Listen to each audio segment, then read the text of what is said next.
प्रसन्न चीते परमात्म दर्शन, अर्थात प्रसन्नचित व्यक्ति में परमात्मा का दर्शन होता है। प्रसन्नता संसार का सबसे बड़ा सुख है।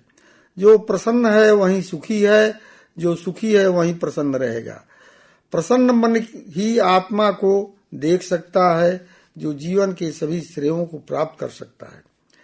आचार्य चाणक्य ने अपने नीतियों में सफल और सुखी जीवन के कई सूत्र बताए हैं, जैसे लालच का परित्याग, मन में दया का भाव होना, ईर्ष्या द्वेष से परे एवं संतोष की प्रवृत्ति सुखी जीवन का मूल मंत्र है।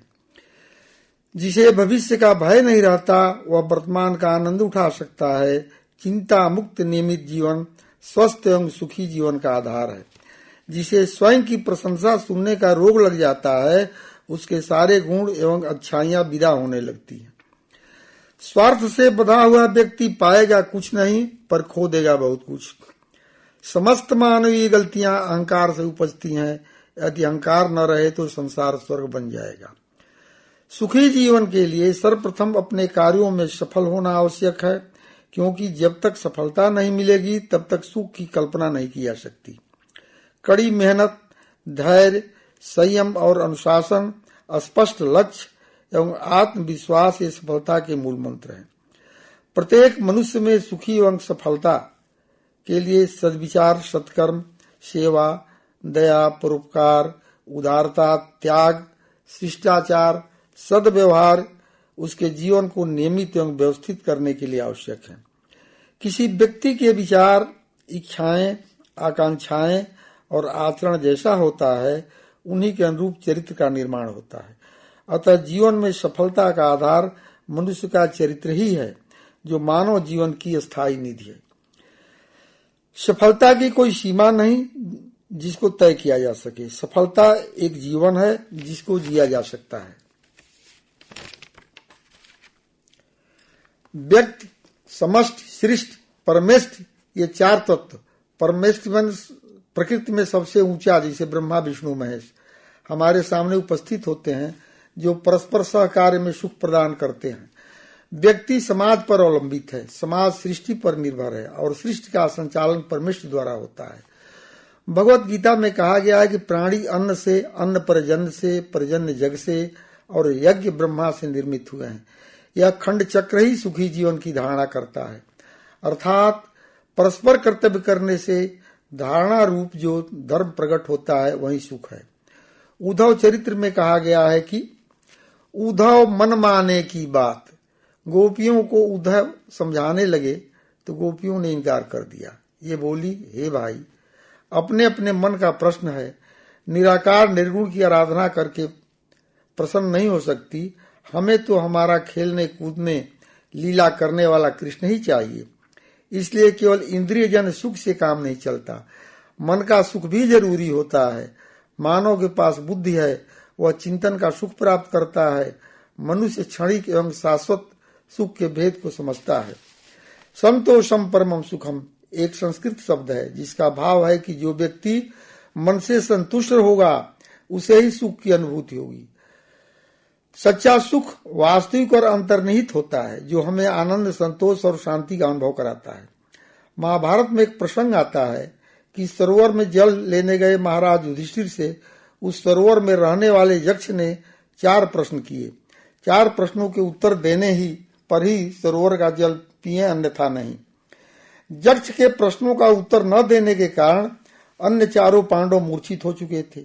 यक्ष ने पूछा, काच वार्ता की माश्चर्यम कह पंथा कस्य मोदते इति में चतुर प्रश्नानम पुरी इत्वाम जलम पीवा। अर्थात कौतुक करने जैसी क्या बात है, आश्चर्य क्या है, कौन सा मार्ग है, कौन आनंदित रहता है। युधिष्ठिर ने कहा, माशर्तु वर्षा परिवर्तनेनम सूर्यांगिना रात्रि दिवंधनेनम अस्मिन् महामोह महे कटा कराले भूतानि कालम बचती वार्ता। अर्थात इस कराल मोह में महीने, वर्ष इत्यादि के परिवर्तन से, सूर्य रूपी अग्नि के ईंधन से काल रात दिन प्राणियों को पकाता है, यह कौतुक करने की बात है। अहन अहन भूतानि दूसरा प्रश्न है ये, गच्छन्ति च मंदिरम शेषाम जीवंतु इच्छन्ति किम आश्चर्यम इदम परम। प्रत्येक दिन कितने ही प्राणी जम मंदिर चले जाते हैं अर्थात मृत्यु को प्राप्त होते हैं।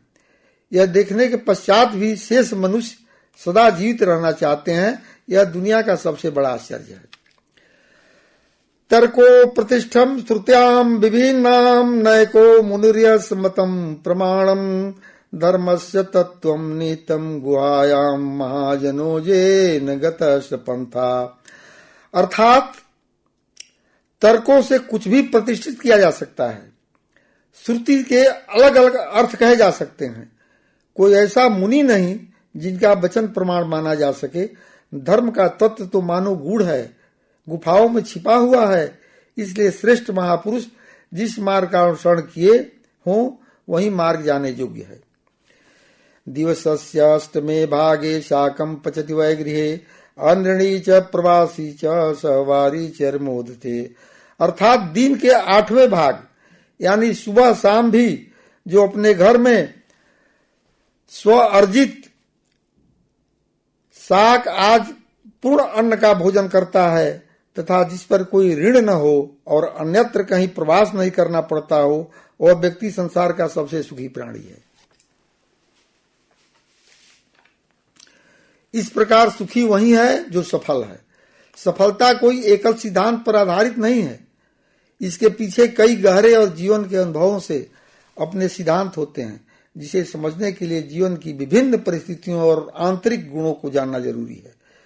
सफलता की यात्रा के पहले कदम पर यह समझना जरूरी है कि आप कौन हैं। आत्म समझ वह जड़ है जो आपको नींव देती है। आत्म जागरूकता सफलता के हर फैसले का मार्गदर्शन करती है। यदि आध्यात्मिक दृष्टिकोण से भी देखा जाए तो गोस्वामी जी ने नवधा भक्ति के माध्यम से समाज को सुखी एवं सफल जीवन के लिए बहुत ही अनुकरणीय प्रेरणा का दर्शन कराया है। जब सबरी के आश्रम में भगवान राम लक्ष्मण सहित पहुंचे तो सबरी ने बड़ी प्रीत से आदर सत्कार किया। हाथ जोड़कर बोली कि मैं आपकी स्तुति कैसे करूं, मैं नीच जात की हूं, मेरी बुद्धि जड़ है। इस पर भगवान श्री राम बोले कि जात पात कुल धर्म बड़ाई धन बल परिवार गुरु और चतुरता इनमें से किसी पर भक्ति अवलंबित नहीं है। मैं तो केवल एक भक्ति का नाता मानता हूं जो नवधा भक्ति कही जाती है। गोस्वामी जी रामचरितमानस में नवधा भक्ति का निरूपण करते हुए लिखते हैं कि प्रथम भगति संतन कर संगा दूसरी रति मम कथा प्रसंगा गुरुपद पंकज सेवा तीसरी भगति अमान चौथी भगति मम गुण गना करहि कपट त्यजि ज्ञान मंत्र जाप मम दृढ़ विश्वासा पंचम भजन सुबेद प्रकाशा छठ दमशील विरति बहु कर्मा निरत निरंतर सज्जन धर्मा सातव सम मोहि मैं जग देखा मोते संत अधिक कर लेखा आठों जथा लाभ संतोषा सपने हूँ नहीं दे कहीं पर दोषा नौम सरल सब सन छलही ना मम भरोस ही हर्षन दीना। अर्थात संतों का सत्संग, भगवत कथा में रुचि, अभिमान को छोड़कर गुरु के उपदेशों का पालन करना, कपट छोड़कर अपने आराध्य के गुणों का गान करना, मंत्र जाप करना, ईश्वर में दृढ़ विश्वास रखना, इंद्रियों को बस में रखना, स्वभाव में सच्चरित्र और नम्र रहना, पूरे सृष्टि को भगवतमय देखना, संतों को महान समझना, कर्म फल में संतोष रखना, पराये दोष को देखने में अरुचि होना, छल रहित होकर स्वभाव से सरलता लाना एवं समत्व भाव से परिपूर्ण रहना, यही नवदा भक्ति है, जिसमें सुख एवं सफलता का अद्भुत दर्शन है। इन्हीं चंद उद्बोधन के साथ मैं अपने वाणी को विराम देता हूँ। धन्यवाद।